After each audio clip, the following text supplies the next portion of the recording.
26/8/2024 इथे आम्ही राज्यव्यापी संप असल्यामुळे आमचा 1 दिवसाचा राज्यव्यापी संप आज आम्ही इथे कोरपणा इथे साजरा करण्यात आला। आणि आमच्या मागण्या रास्ता आहे, आमच्या मागण्या काय आहे, पेन्शन द्या, ग्रॅज्युटी लागू करा आणि आमचं हक्काचं मान जे 26,000 आहे ते द्या।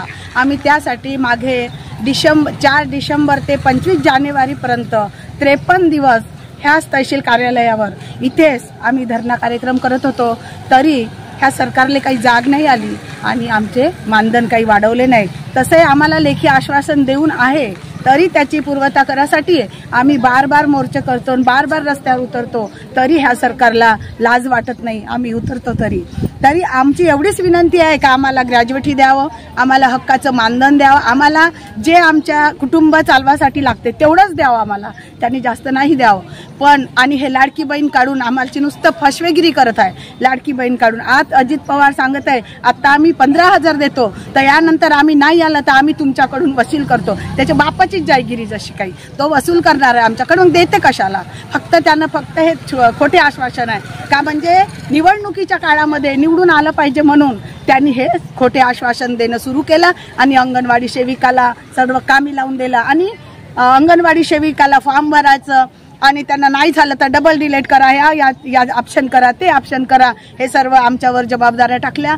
आणि जसं कोरोना काळामध्ये आमच्याकडून काम करून घेतलं, तरी पण आमच्या हक्काचे मानधन 1,000 रुपये प्रोत्साहन भत्ता म्हणून त्यांनी लागू केले होते, ते सुद्धा दिले नाही। फक्त 1,000 देऊन आमच्या कार्यकर्त्याला चुपचाप केलं आणि 1 रुपया नाही दिला। आणि आताही 50 रुपये फॉर्म असं द्यायला जाहीर केलं, पण ते देतील नाही देतील माहीत नाही। आमची नागपंचमीच्या दिवशी जे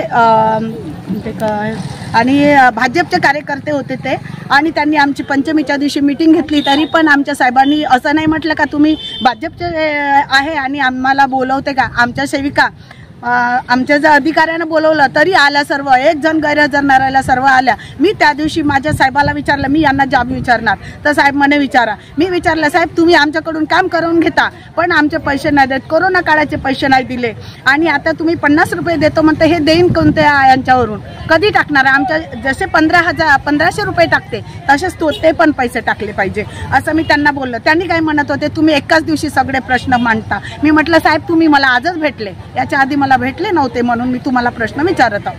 आणि आता या देशव्यापी संप केला आहे आणि आता आमचं 5 सप्टेंबरला चंद्रपूरला जल भरो आहे आणि 9 सप्टेंबरला गडचिरोलीला जल भरो आहे। तिथे आम्ही सर्व सेविका मदतनीस एकजुटीने हजर होऊ आणि जल भरो करू आणि या असेच संप करत राहू। जेव्हाही आमची मागणी पूर्ण होत नाही तोपर्यंत असेच संप करत राहू।